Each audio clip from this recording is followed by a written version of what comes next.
Right, Yeah, right. Ray, we can start with you. Coach, just give us your overall thoughts on tonight's game.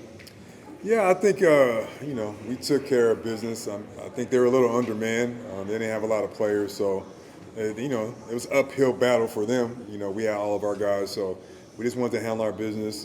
Play the right way. We saw some good things, but there's still things we need to improve on. So it's all about progressing and getting better.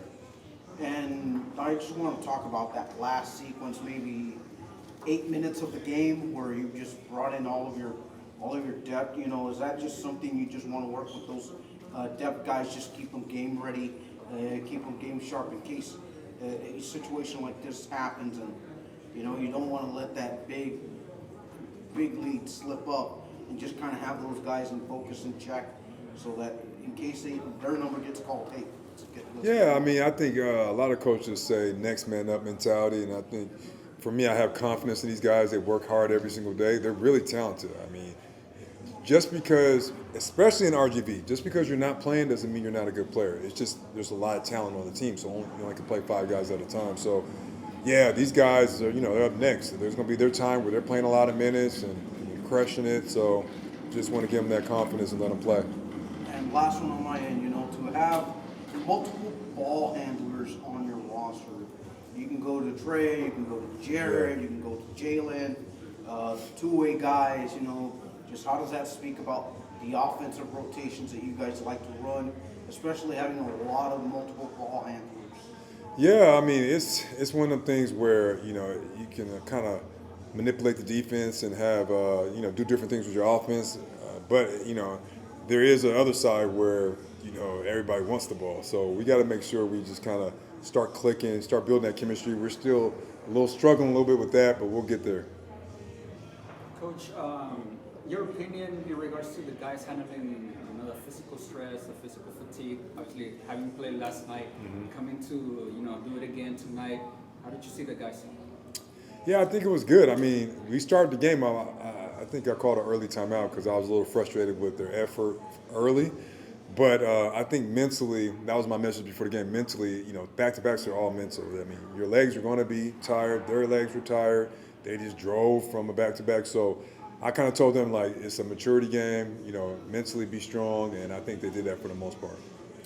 The last time I spoke to Darius, some of the things that he kind of pointed out to is the free throw percentages.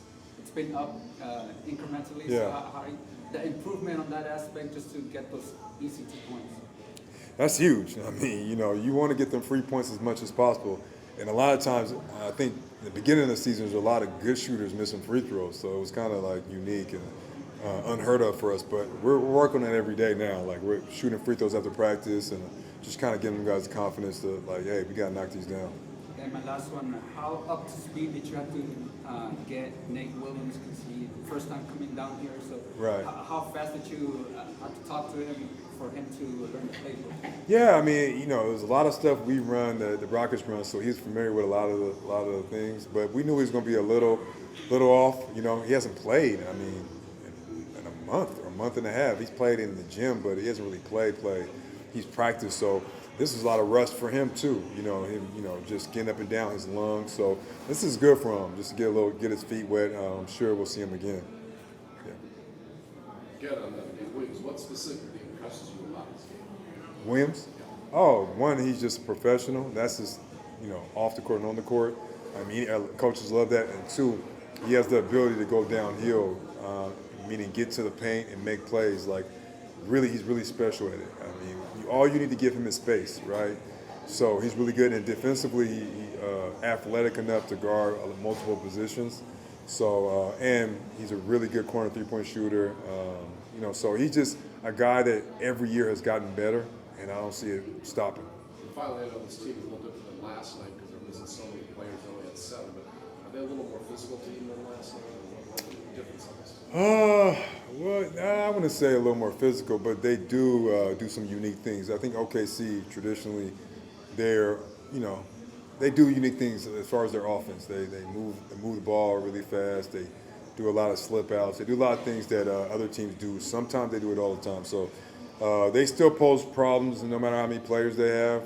So we just kind of make sure the guys are prepared for that. Yeah. Thank you. Thank you.